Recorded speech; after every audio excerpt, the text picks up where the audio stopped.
Well, you're ready to have a conversation with Pete Kelsey and review some data with us? Always ready. Eric gathered us all in the command center after Pete Kelsey told him he had fully processed the data from the scans between the Mesa drill site and Homestead 2. Hey, Hey there, Pete. Hey, Pete. Hey, guys.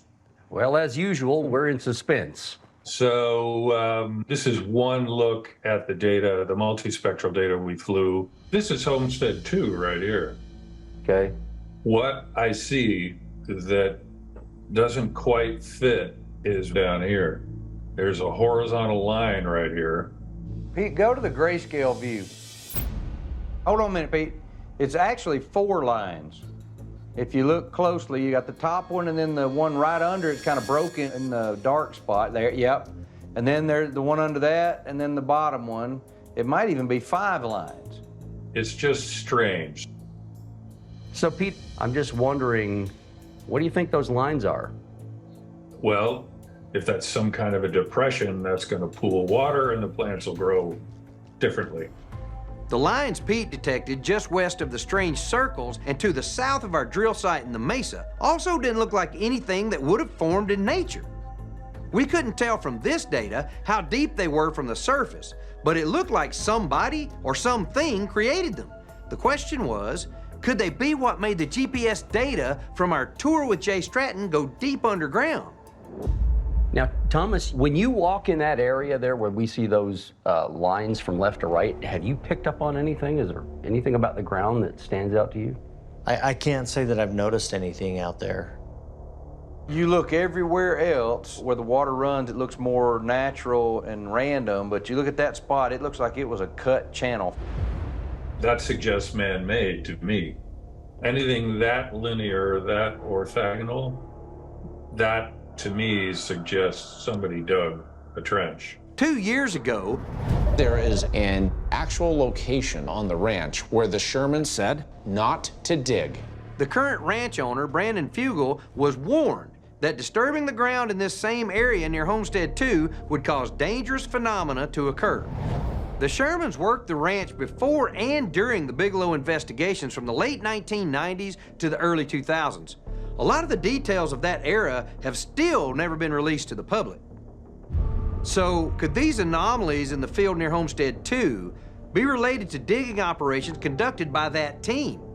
And also explain why they said no one should ever dig there. There might be only one way to find out. After looking at this, I think that maybe Bigelow was out here doing some digging. So it's not hard for me to believe that they were out here searching for something as well. I think there's some excavation we could do there. But now, since we know their lines went east and west, I think we ought to start and go north and south and dig some swipes. See if we can intersect it. Yeah. Yeah, you want to get down in that plane and see what those differences really are, if they go deeper than the surface. Yeah, if it's compacted and then it's loose, right? And then we'd know they dug there before. So are we all in agreement then? We want to go out and dig those couple spots? Yeah. Okay, so I'll make some arrangements and we'll get an excavator out here and we'll go out and dig. Okay. Yeah, love it.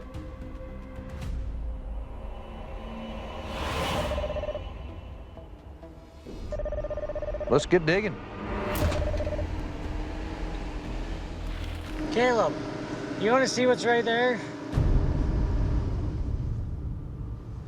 Is that just rocks? I'm seeing some coloration in there.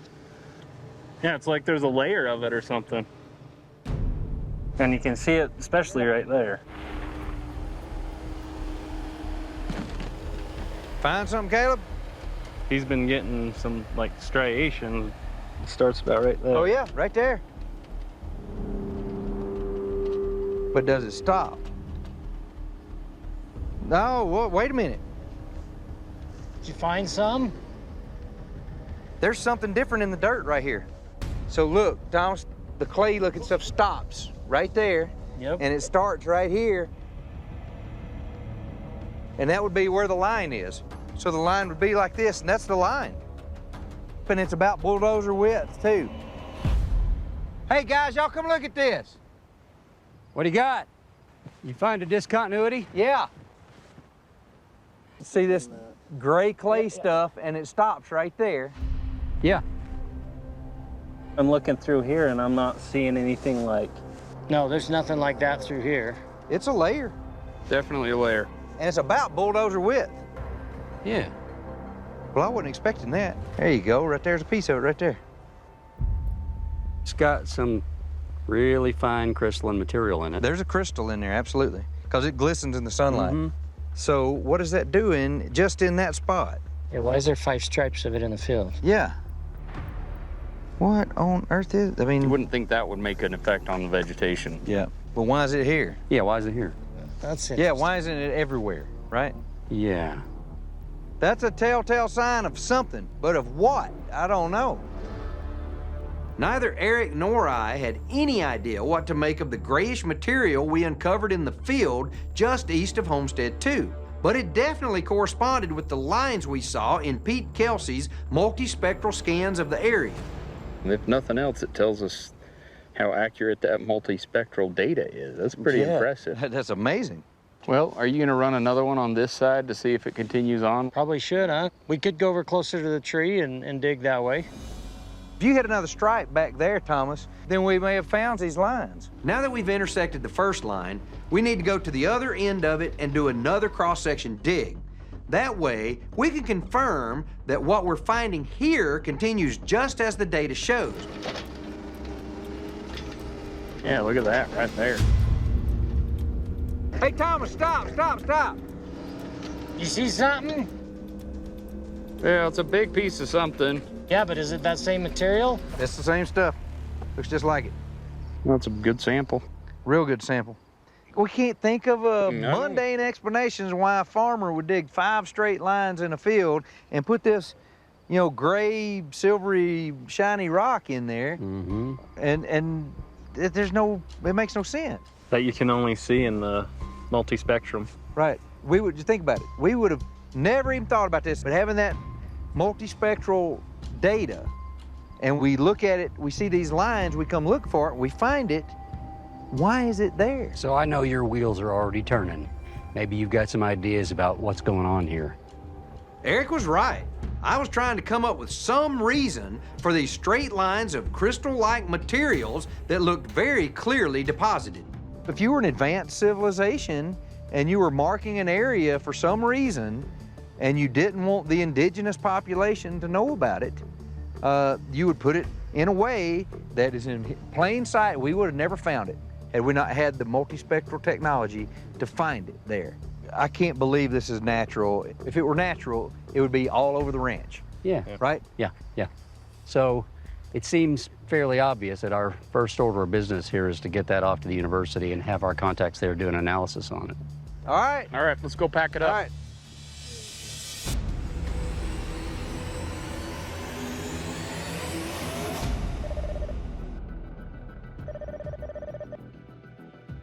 Hey, you guys. How What are you looking at today?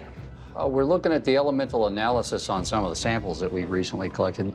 We sent them off, had them analyzed at the University of Utah. This is University of Utah Geophysics.